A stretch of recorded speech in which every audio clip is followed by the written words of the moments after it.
Hello everyone and welcome to another review. Today we're going to go ahead and review a fragrance from the house of Bvlgari. It is an older fragrance that was released in the year of 1998. It is none other than Bvlgari's Black.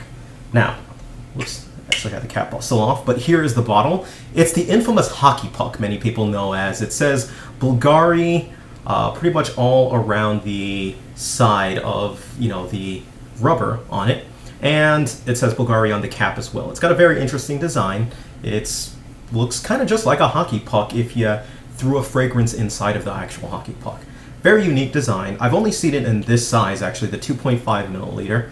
And this 2.5 ounces, I'm actually just completely losing my head here, but 75 milliliters is actually the size of it, and you're going to pay around I think it was $77 for the actual fragrance.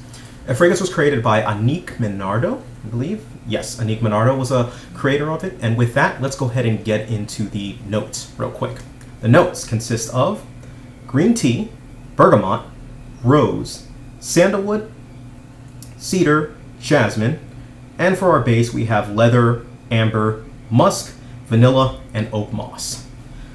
Alright, so overall, the House of Bvlgari is a house actually that I like. I find their fragrances very good fragrances, especially for people who are just getting into the fragrance game. And Bvlgari Black is really a fragrance that I would highly recommend for somebody who is newly just getting into leather fragrances and wants to kind of dip their fingers or dip their toes into the pool, so to speak, of the leather fragrance world and a couple other fragrances that are kind of like that. This, upon initial spray, there's a very popular saying that a lot of people talk about, and they talk about that it's a rubber-based fragrance, and that is very, very true. When you first spray it, I get immediately reminded of burnt rubber. Or not even necessarily burnt rubber, but car rubber, almost. And that's kind of what the fragrance was trying to emulate when they actually created it. Car rubber, and that's really what I get from it. And it sounds really strange, but it is a nice, very pleasant smell. That said, once you start to dry down with this fragrance, it turns into from car, rubber into more of a leather scent. The vanilla starts to come in a little bit more. At the top, I also forgot to mention, there is this tea note. Despite the fact that there's this tea note, it's vastly overshadowed by what you're going to get in the rubber. So you're not going to get this heavy tea scent. You're going to get a little bit of the tea in the background, but it's heavy rubber.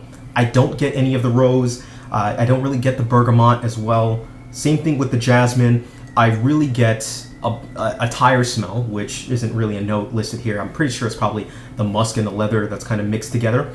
But yeah, I get leather. I get a bit of amber at the end, and I get vanilla, really. So the one thing that this does, on my skin, I've had two kinds of reactions on it. One reaction on my skin has been to dry down to sort of a powdery type of a scent. We're talking about powdery. Think Midnight in Paris, for those of you who have smelled that type of a scent. It kind of dries down to this soft, powdery type of a smell.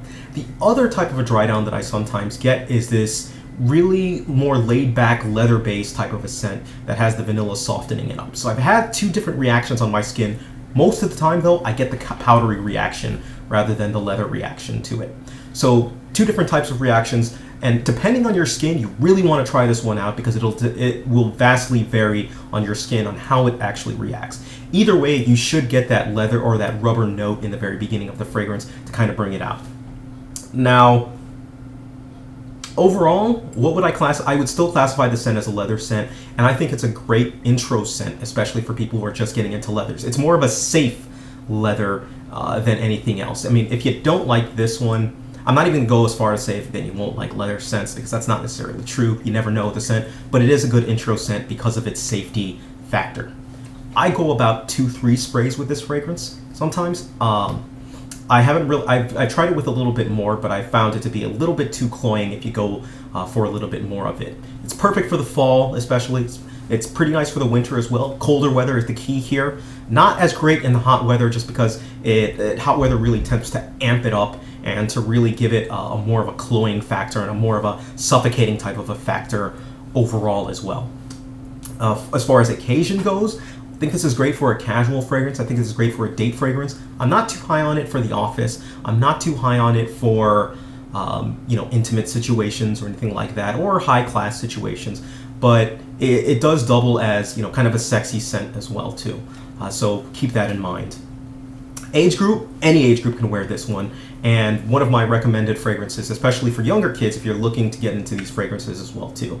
And, you know, overall everyone on that. So any pretty much age group to me is fine for it. But you want to be a little bit, I guess, careful, because some people might consider it a little bit too masculine, or maybe even a little bit too feminine. It is marketed as unisex, so that's, you know, men, females, you know, everyone can wear this one. So, one last thing, performance. Performance, this is another one where it's varied. Performance on this, I've had this get off of my skin after about, I want to say, at the minimum range, like 6-7 hours, and at the maximum range, it stayed on my skin for almost 20 hours. So it's varied. I'm not sure what the heck is causing the variation in scent and the variation in longevity and performance, but either way, it's all coming from the same bottle, is what I gotta say. But yeah, it may be just what's on my skin at the time, or maybe how clean my skin is. I'm not sure what to attribute it to. But either way, that's one thing to keep in mind for it. All right?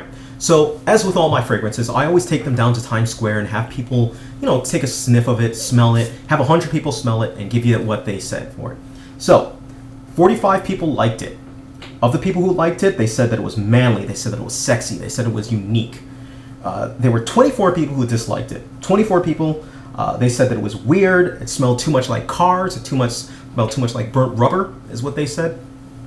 And for the people, there were actually a lot of people who said that it was neutral, and there were about 31 people who were on the fence, basically, who couldn't really make up their mind. They said it was weird, it was strange. Some people said it was feminine. They didn't necessarily say it was bad. That's one thing that a lot of them wanted to stress, that it wasn't bad, that it was just different.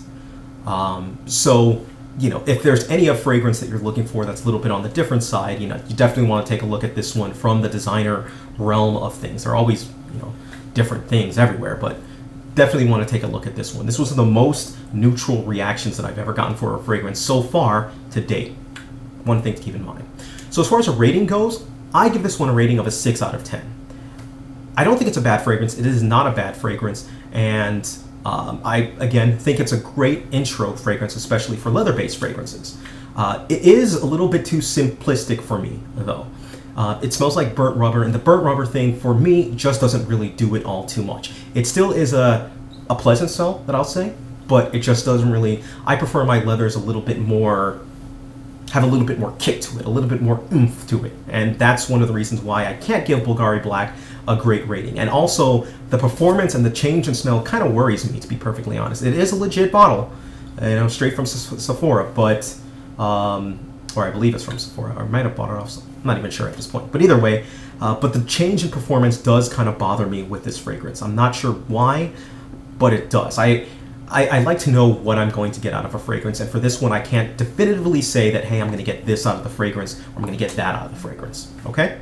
So if you have any questions whatsoever, please feel free, leave a message down below, send me a note, tell me what your thoughts are on the fragrance, on Bvlgari Black. What do you think is it? Do you think that, you know, maybe a certain age group can only wear it, or think it's a little bit too restrictive? Was I a little bit too harsh? Who knows, okay? So let me know what you think. Have a great day, everyone, and take care of yourselves.